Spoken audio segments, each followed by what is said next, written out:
자, 우리 수동태 형태를 배웠으니까 당연히 미래 수동태형에서 만들어진 디퍼런트 동사도 우리가 생각해 볼 필요가 있겠죠. 자, 12.2.3에서 디퍼런트 동사의 어떤 미래 형태 한번 살펴보도록 하겠습니다. 우리 그 포리오마이 동사는 모든 동사 시제 형태에서 디퍼런트죠. 그래서 이 단어를 가지고 한번 따라 읽어보고 넘어가겠습니다. 포류테소마이, 포류테세, 포류테세스테, 포류테세타이, 포류테소메타, 포류테세스테, 포류세손타이, 포류테손타이 이렇게 됩니다. 다시 한번 읽어보겠습니다.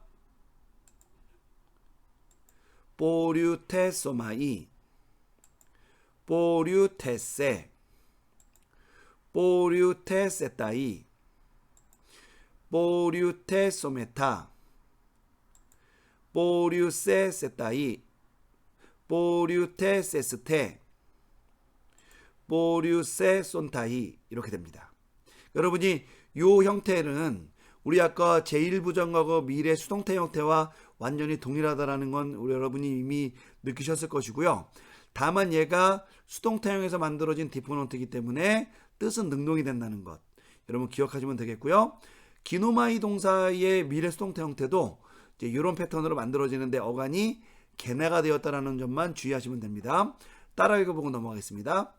게네테소마이, 게네테세, 게네테세타이, 게네테소메타, 게네테세스테, 게네테손타이 이렇게 됩니다. 그래서 뭐 어간 형태 바뀌고 뭐 어간 모음이 길어지고 한 거는 이미 부정어가 수동태에서 설명을 했기 때문에 넘어가고요. 어쨌든 이런 패턴으로 만들어지고 얘도 비록 수동태형이지만 나는 될 것이다 해서 능동의미를 갖기 때문에 얘도 디퍼런트 형태가 된다는 점 기억하시면 되겠습니다. 1번 디퍼런트 동사는 미래 수동태형에서도 존재합니다. 그렇지만 미래 중간태형에서도 이미 디퍼런트 동사를 우리가 살펴봤죠. 이때 형태는 일반 동사의 부정과거 일반 동사의 미래 수동태 형태와 동일하나 특성상 능동의 의미를 갖는다는 점 여러분 기억하시기를 바라겠습니다. 2번 위에서 살펴본 동사들은 미래에서 중간태형에서도 디퍼런트고요. 수동태형에서도 디퍼런트가 되는 동사라는 점 기억하시면 되겠습니다. 자, 우리 한번 요 159쪽에 있는 그 형태를 한번 살펴보고 넘어가도록 하겠습니다. 자, 포류오마이 동사가 현재형에서 디퍼런트인데요. 얘가 미래 형태가 되면은 포류소마이가 돼요. 그래서 미래 중간태형 디퍼런트가 됩니다. 얘가 그런데 수동태가 되면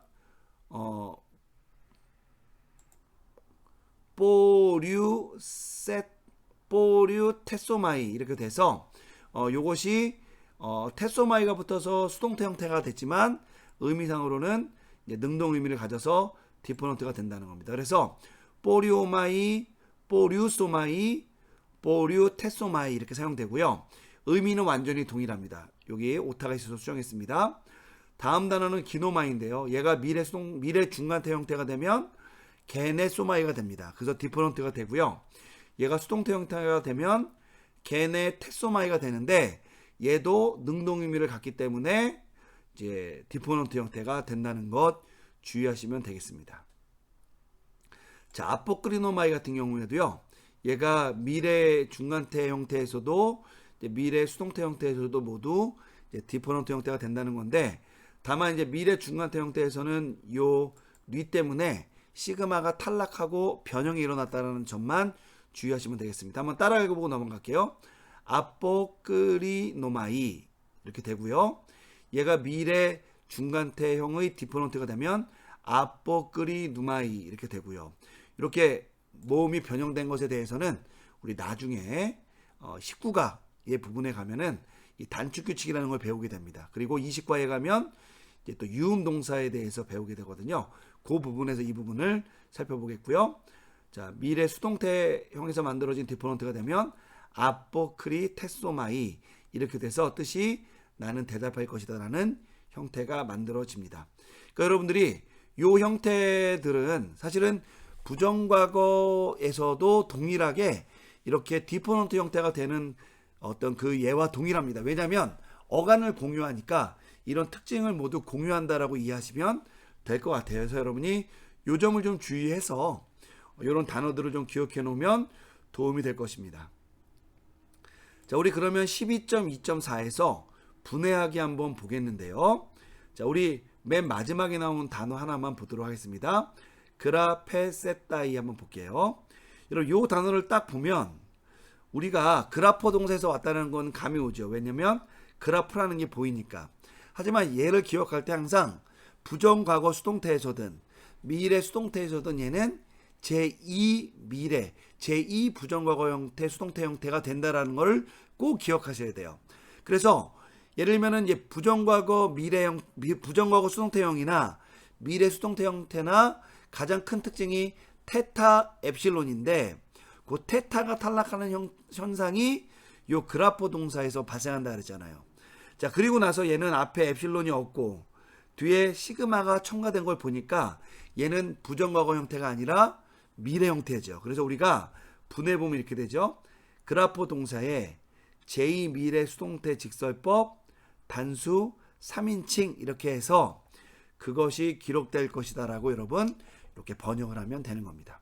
그러니까 이런 것들이 갑자기 등장하면 우리가 굉장히 당황할 수가 있어요. 여러분 그럴 때마다 항상 미래 수동태, 부정과거 수동태 이런 것들이 등장할 때 제2 형태가 존재한다는 것을 꼭 염두에 두고 이 어형 변화에 이렇게 여러분이 반응하고 분해를 하면은 이제 조금 더 수월하게 이 어형을 좀 극복하는 데 도움이 되리라고 생각이 듭니다. 자, 우리가 이제 여기까지 공부를 했으면 우리 13과에 나오는 완료 시제를 제외하고 또 거기에 이제 과거 완료도 등장하는데 헬로우 동사의 6가지의 시간 중에서 가장 중요하다고 말할 수 있는 현재, 미완료과거, 미래, 부정과거 시간을 다 배운 겁니다. 물론 완료와 과거 완료도 특별히 완료 같은 경우에는 신약성경에서 굉장히 중요한 시제로 등장을 하지만 어쨌든 이 네 시제가 가장 기본적으로 많이 등장하고 우리가 이제 주의를 기울여야 되는데 이제 문제는 우리가 이렇게 네 가지 시제를 배우고 났잖아요. 그리고 나서 우리가 12과까지에 있는 내용을 쭉 살펴봤는데 동사가 나올 때마다 특별히 현재와 미완료과거는 기본형에서 쓰니까 별 문제가 없었는데 미래 능동태 중간태 그죠? 부정과거 능동태 중간태 그리고 우리가 12과에서 배운 부정과거 수동태 미래 수동태 이렇게 배울 때 이 어간 형태가 기본형과 완전히 동일한 것들도 있었지만 기본형과 완전히 다른 경우도 있었고 어떤 경우는 동일하고 어떤 경우는 다르고 또 예를 들면 이것이 기본 동사 아니 일반 동사인지 디퍼런트 동사인지 이런 어떤 특성에 대해서도 변화가 있는 것도 있고 우연치 않게 동일한 것도 있고 이런 굉장히 복잡한 어떤 단어들마다 특징이 있었다는 걸 우리가 살펴봤습니다. 그렇기 때문에 우리가 이제 한 가지 이 동사의 어떤 기본적인 네 가지 시제를 배웠다면은 우리에게 요구되는 것은 동사의 이 네 어간을 입으로 외워서 우리가 이것을 문장에서 분해하고 해석해낼 수 있어야 되는 거예요. 그러니까 우리가 우연치 않게 어떤 단어가 이 부정과거 형태인데 그것을 맞출 수 있다고 생각하시면 안 되고요. 철저하게 우리 지금 우리 160쪽을 보게 되는데 이 부분에 있는 것들을 여러분이 외워서 그러니까 여기에 나오지 않는 것들은 어쨌든 어간은 현재든 미완료과거든 미래든 부정과거든 능동태든 중간태든 수동태든 외형적으로는 어간이 동일해요. 그러니까 그 경우에는 여러분이 어미만 외워서 잘 재활용하면 되는데 재활용하거나 활용해서 쓰면 되는 어미만 잘 외워서 활용하면 되지만 어간이 바뀌는 경우에는 조금 더 우리가 신경을 쓰고 그것을 잘 외워야만 우리가 그것을 쓸 수 있기 때문에 여기에 나오는 이 동사들을 우리가 사실은 기본적으로 다 외워야 된다는 겁니다. 여러분, 물론 요만큼만 있느냐? 그게 아니에요.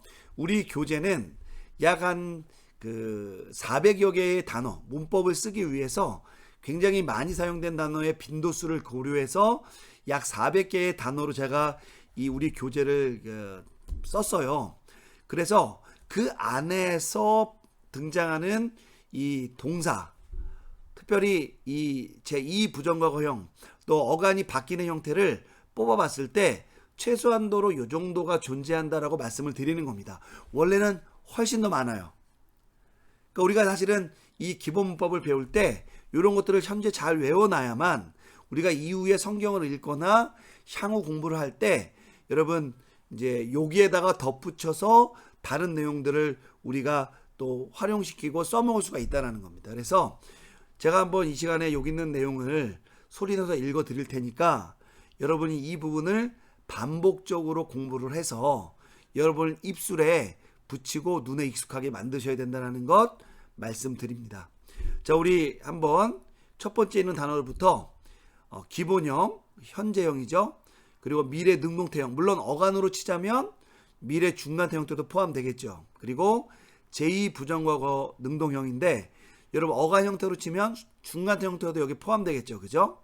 그리고 부정과거 수동태형인데 여러분 부정과거 수동태형과 어간을 공유하는 게 미래 수동태 어간이잖아요. 그러니까 사실은 이 어미는 이제 부정과거 수동태 어미를 썼지만 어간은 미래 수동태 어간도 이 형태가 동일하기 때문에 우리가 요 네 가지를 딱 외우면 거기다가 중간태 만들 때는 중간태 어미, 미래를 만들 때는 미래 어미 이거를 붙여서 활용을 하면 된다라는 겁니다. 그래서 우선은 요 형태를 가지고 우리가 단어를 한번 따라 읽어보고 암기하도록 하겠습니다. 자, 첫 번째부터 한번 따라 읽어볼게요. 아고, 악소, 에가곤, 아크텐, 인도하다, 아뽀 트네스코, 아뽀 타누마이,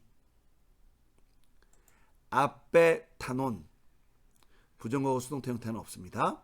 죽다. 아뽀 끄리노마이, 아뽀 끄리누마이, 아빼 끄리나멘, 아빼 끄리텐, 대답하다. 바이노, 베소마이, 에벤, 부정과거 수동태형 없습니다. 가다. 발로, 발로, 에발론, 에블레텐, 던지다. 블레뽀, 옵소마이, 에이돈, 오프텐, 보다. 자, 이 경우에는 원래는 호라우, 옵소마이, 에이돈 이렇게 가는 거고요. 블레뽀, 블렙소마이, 에블렙사 이렇게 돼야 되는데 요 가로친 부분들의 요 어형은 잘 사용되지 않습니다. 그리고 이 두 단어의 이 활용형이 혼합돼서 쓰여지고 있기 때문에 블레뽀, 옵소마이, 에이돈, 오프텐 요 형태를 기본 형태로 우리가 외웁니다. 그러니까 여러분이 요 패턴을 잘 기억하시면 되겠고요. 다음 단어 기노마이, 게네소마이, 에게노멘, 에게네텐, 되다. 기노스코, 그노소마이, 에그논, 에그노스텐, 알다. 에르코마이, 엘류소마이, 엘톤, 부정과거 수동태 형태는 없습니다. 가다오다. 에스티오, 파고마이 혹은 에도마이, 에파곤, 수동태 형태는 등장하지 않습니다. 먹다. 휴리스코, 휴레소, 휴론, 휴레텐, 찾다. 에코, 헥소, 에스콘, 에스케텐 소유하다. 람바노 램프소마이 엘라본 엘램프텐 취하다. 레고 에로 에이폰 에르레텐 혹은 엘렉텐. 이 경우에는 에르레텐이 더 많이 사용돼서 요거를 먼저 읽었습니다. 말하답니다. 자, 요 레고와 에포, 여러분 요 앞에 별이 쳐 있는 거는 요렇게 재구성을 할 수는 있지만 요 단어가 실제로는 나오지 않는다는 걸 의미해요. 자, 어쨌든 요 패턴과 레고 패턴이 합쳐져서 만든 겁니다. 그래서 레고, 에로, 에이폰, 에르레텐 요 패턴이 가장 기본적인 것이라고 여러분이 보시면 되겠고요. 다음 단어 레이포, 레이프소, 엘리폰, 엘레이프텐 남겨놓다 떠나다. 삐노, 삐오마이, 에피온, 에포텐 마시다. 삐또, 빼수마이, 에페손. 얘는 부정어 구성태형은 없고요. 떨어지답니다. 그런데 간혹 여러분 여기서 주의해야 될 것은 에페손의 어간은 빼스예요. 그래서 애가 붙고 미완료 과거 어미 형태가 재활용된 거라고 보시면 되는데 간혹 이렇게 만들면 이게 복수삼인칭은 헷갈려서 능동태 직설법, 그러니까 제1부정과거 능동태 직설법 단수 1인칭 어미 있잖아요.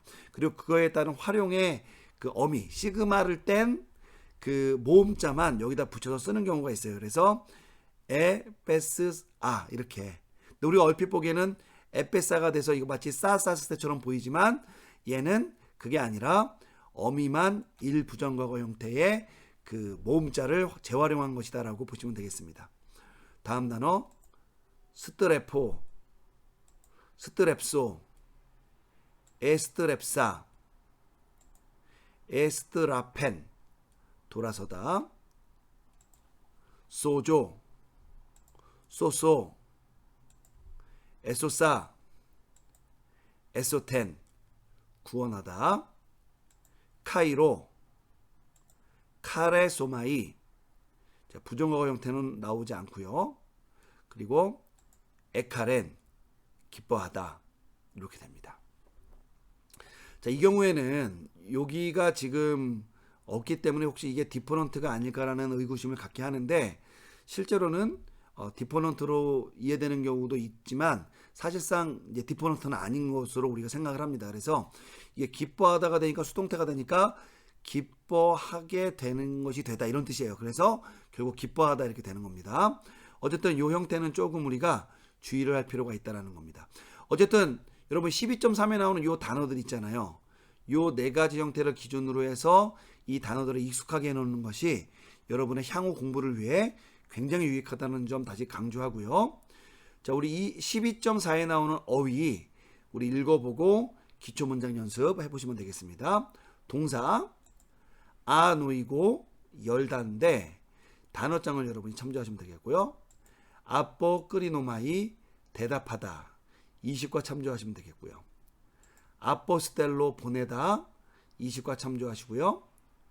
스트레포 돌아서다 변하다인데요. 제2부정과거 수동태 형태를 취하는 동사고 파이노 비추다 나타나다라는 뜻인데 단어장에서 우리가 확인하시면 되겠고요. 카이로 기뻐하다 명사 보겠습니다. 타나토스 죽음 사망 까이로 때 까이로스 때 스테파노스 왕관 면류관. 여러분 우리 스테반이라는 이름 아시죠? 바로 그분의 헬러 이름이 스테파노스예요. 다음 단어 디카이오 쉰의 해니까 여성명사죠. 의 쪼의 생명 삶. 자, 마지막 접속사 보겠습니다. 가르 왜냐하면 뭐뭐 때문에 그리고 전환을 나타낼 때 그러므로라는 뜻도 이제 나타내기도 합니다. 얘는 후치사라는 그런 그 분류에 들어가는데 후치사는 문장의 맨 앞에 나올 수 없다라는 점을 언급하는 것입니다. 그러니까 두 번째나 세 번째에 위치하면서 이것이 이제 해석할 때는 맨 앞에서 해석이 된다라고 여러분이 보시면 되겠습니다.